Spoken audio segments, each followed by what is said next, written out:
Assalamu alaikum student mathematics 4024. Welcome to Maths Guru. I hope you all are fine. I am fine too. Alhamdulillah. In this video, we will solve a question on kinematics and this question is on speed time graph. आपको पता है दो ही तरह के graph हैं kinematics में, एक distance time graph है और एक हमारे पास जो है वो speed time graph है। स्पीड टाइम ग्राफ में दो चीजें आप अपने जहन में रखते हो हमेशा कि स्पीड टाइम ग्राफ में जो लाइंस की ग्रेडियंट होती है वो आपको एक्सेलरेशन बताती है और जो एरिया अंडर द कर्व होता है वो आपको डिस्टेंस बताता है। तो यही जो है वो दो पार्ट्स बार बार आपसे पूछता है। मोर और लेस इसी तरह का क्वेश्चन आता है स्पीड टाइम ग्राफ का। तो आपसे टोटल डिस्टेंस पूछ लेगा, एवरेज स्पीड पूछ लेगा, एक्सेलरेशन पूछ लेगा, डीसेलरेशन पूछ लेगा। तो हमारे पास जो क्वेश्चन है उसके भी दो पार्ट्स हैं। पहले पार्ट में वो हमें डिस्टेंस जो है वो दे रहा है, टोटल डिस्टेंस, और हमसे जो है वो स्पीड की वैल्यू फाइंड आउट करवा रहा है। और सेकंड पार्ट में the question is asking for the deceleration in the last 20 second. तो अब हमें ये चीज पता है कि भाई एरिया अंडर द कर्व जो है वो टोटल डिस्टेंस के बराबर होता है।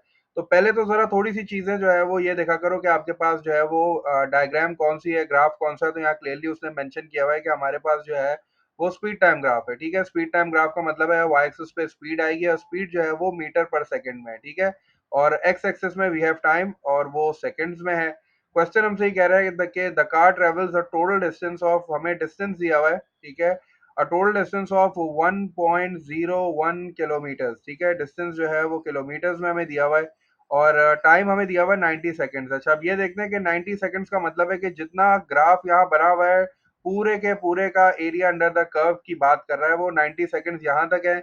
इसका मतलब है 90 सेकंड्स में जो जो शेप मुझे यहाँ नजर आ रहे हैं, अगर मैं उन सबका एरिया निकाल लूँ तो मुझे टोटल डिस्टेंस का पता चल जाएगा। एरिया अंडर द कर्व का मतलब ही यही होता है कि आपके पास जो लाइन बनी हुई है उसके नीचे नीचे जितना एरिया है, अगर आप उसको कलर कर लो तो वो जो एरिया है that is basically your distance.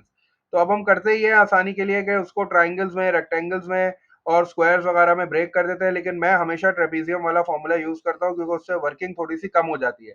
ठीक है, तो अगर अब मैं अपना एरिया अंडर द कर्व देखूं तो ये वाली वैल्यू 24 है, उसके बाद यहाँ वाली वैल्यू जो है वो v है जो कि मुझे फाइंड आउट कर रही है, और फिर यहाँ भी v ही है और फिर यहाँ पे जीरो आ रही है स्पीड। और टाइम की अगर मैं बात करूं तो 30 है, 70 है और 90 है। ठीक है, तो अब मेरे पास इस वक्त मुझे जो नजर आ रहा है, मुझे एक ये ट्रेपीजियम नजर आ रहा है। ठीक है, मुझे ये एक रेक्टेंगल नजर आ रहा है और मुझे ये एक ट्राइंगल नजर आ रहा है। तो मैं तीन एरियाज निकालूंगा, तीनों को एड अप करूंगा और उनको बराबर करूंगा 1.01 किलोमीटर के। यूनिट का ख्याल रख लेना, यहाँ जो भी स्पीड का यूनिट है वो मीटर है, इसका मतलब है मुझे डिस्टेंस को भी मीटर में कन्वर्ट करना पड़ेगा। ठीक है, अच्छा आप पहले तो ये देख लेते हैं कि ये वाला जो हमारे पास पहली फिगर है वो हमारे पास जो है वो ट्रेपीजियम है। तो थोड़ा सा तुम्हें ट्रेपीजियम बना के यहाँ दिखा देता हूँ। ये इस तरह का जो है ना वो बना हुआ है। अच्छा, ये वाली जो वैल्यू है पूरी दैट इज 24, ये 24 नजर आ रही है मुझे। और ये वाली जो साइड है ये जो है वो v के बराबर है, तो ये v हो गया। और 24 और v के दरमियान कितना डिस्टेंस है? 30, जो को मैं हाइट लेता हूँ। ठीक है, हाइट का मतलब यही होता है जो दो पैरेलल साइड्स होती हैं उनके दरमियान जो डिस्टेंस होता है उसको हम हाइट लेते हैं ट्रेपीजियम में। तो हमारी दो पैरेलल साइड्स ये वाली है। ठीक है, ये दो नॉन पैरेलल है। अच्छा, उसके बाद ये जो रेक्टेंगल तुम्हें यहाँ नजर आ रहा है, रेक्टेंगल 30 से स्टार्ट हो रहा है और यहाँ 70 तक जा रहा है। तो इसका मतलब है 70 में से 30 को माइनस करूंगा तो ये हो जाएगा 40। और इसकी जो लेंथ है वो 40 है और इसकी जो विड्थ है वो v है। तो इसका मतलब है ये 40v हो गया, क्योंकि रेक्टेंगल का एरिया क्या होता है? लेंथ इंटू विड्थ, तो 40v हो गया। और ट्राइंगल की अगर मैं बात करूं तो इसकी हाइट जो है मेरे पास वो v है और जो बेस है वो 90 और 70, मतलब 90 माइनस 70 20 हो जाएगी। तो इसका जो एरिया का फॉर्मूला है half into base into height. तो मेरे पास बेस जो है वो 20 हो गई, तो हाफ 20 और हाइट जो है वो मेरे पास v है। ठीक है, तो मैंने हाइट को जो है वो v लिख दिया। इसको मैं यहीं सिंप्लीफाई कर लेता हूँ, 2 टाइम्स 1 इज 2 और 2 टेंस आर 20। तो अब मैंने ये तीनों जो है वो सिंप्लीफाई करके यहाँ तुम्हें दिखा दिए हैं। अब मैं यहाँ अपनी वर्किंग कर रहा हूँ प्रॉपर, तुम्हें पूरी वर्किंग करके दिखानी है। वर्किंग कोई भी जो है वो स्किप करने की जरूरत नहीं है। ठीक है, क्योंकि मार्क्स कटने का चांस होता है। तो अब टोटल जो है डिस्टेंस मेरे पास है 1.01 kilometre. In order to go from kilometre to metre, मुझे मीटर में कन्वर्ट करना है। मैं बड़े यूनिट से छोटे यूनिट में जा रहा हूँ, तो इसका मतलब है कि मुझे मल्टीप्लाई करना है। तो मैंने इसको 1000 से जब मल्टीप्लाई कर देना है तो मेरा डेसिमल जो है वो आगे की तरफ शिफ्ट हो जाएगा। तो ये आ जाएगा 1010। ठीक है, अब ये मीटर्स में आ गया। ठीक है ना, ये था बेसिकली 1.01। तो जब मैं इसको 1000 से मल्टीप्लाई करूंगा मेरा डेसिमल 3 प्लेस आगे हो जाएगा। तो ये 1010 मीटर्स में आ गया अब। और अब जो है वो ट्रेपीजियम है, ट्रेपीजियम के लिए मैं क्या करूंगा? ट्रेपीजियम के लिए मेरे पास जो है वो फॉर्मूला है हाफ।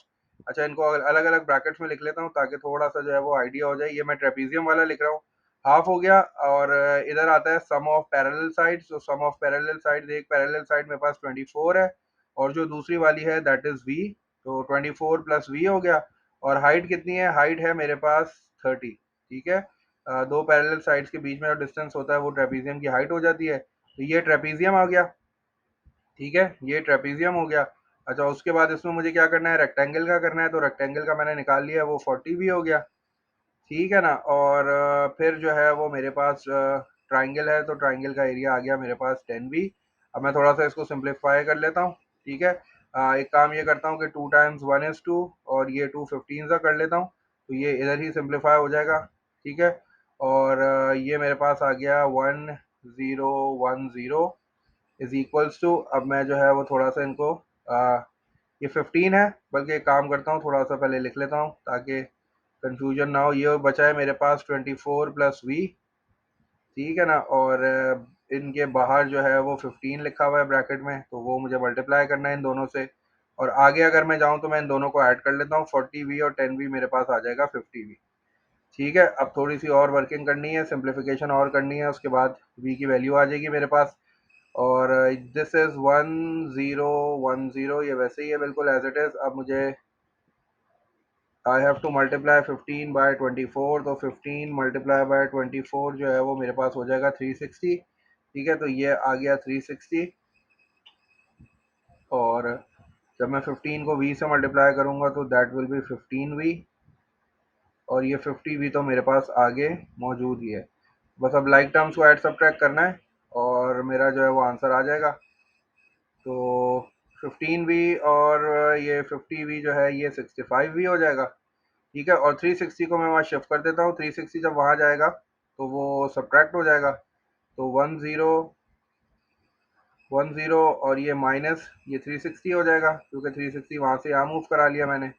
और इज इक्वल्स टू 50 और 10 हो जाएंगे 60, तो ये 65 भी हो गया।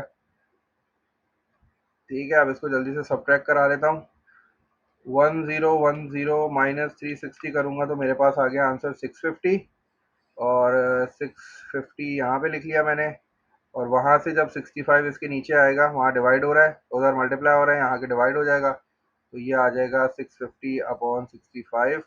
तो मेरे पास जो v की वैल्यू आ जाएगी दैट विल बी 10। ठीक है, और ये हो जाएगा 10 मीटर पर सेकंड, क्योंकि मैंने सारा काम मीटर्स में किया है और टाइम जो था वो सेकंड्स में था। तो 10 मीटर पर second is the value of v जो मुझे निकालनी थी। तो ये मेरे पास v की वैल्यू भी आ गई। और इस तरह का पार्ट जो है ना वो 3 to 4 मार्क्स का होता है। तो ये मेरे ख्याल से इतनी वर्किंग इनफ है। अब वी की वैल्यू आ गई है मेरे पास, मुझे डिसेलरेशन निकालनी है इन द लास्ट 20 सेकेंड। यहाँ से यहाँ तक डिसेलरेशन है, तो ये वाला पॉइंट क्या हो जाएगा? That will be 90,0। ठीक है, 90,0 हो गया ये वाला पॉइंट। और अगर मैं इस पॉइंट की बात करूँ तो दिस पॉइंट विल बी, यहाँ एक्स की वैल्यू कितनी है? 70। And what is the value of V की वैल्यू मैंने 10 निकाल ली है, तो ये 70 10 हो गया। और इसको मैं ले लेता हूँ x1 y1, this will be x1 and this will be y1, ये x2 y2 हो गया।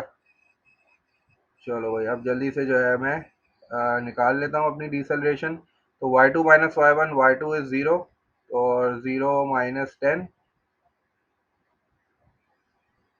एंड 90 माइनस 20, ये 90 हो गया। x2 माइनस x1, 90 माइनस 20 हो गया। ठीक है, तो ये हो गया मेरे पास -10/20। तो ये जो फॉर्मूला है बेसिकली ये तो एक्सेलरेशन का है, तो एक्सेलरेशन तो नेगेटिव हो सकती है, तो ये ज़ीरो से ज़ीरो कट हो गया। और ये मेरे पास जो एक्सेलरेशन आ गई that is coming out as 0.5 metre पर सेकेंड स्क्वायर। लेकिन चूंकि उसने आपसे डीसेलरेशन पूछी है, तो आप डीसेलरेशन को फिर आप लिखोगे D is equals to 0.5 metre पर सेकेंड, क्योंकि डीसेलरेशन जो है वो नेगेटिव होती है। ठीक है, deceleration is called negative acceleration. तो उसने आपसे डिसलेशन पूछी थी, तो 0.5 मीटर पर second square is your final answer.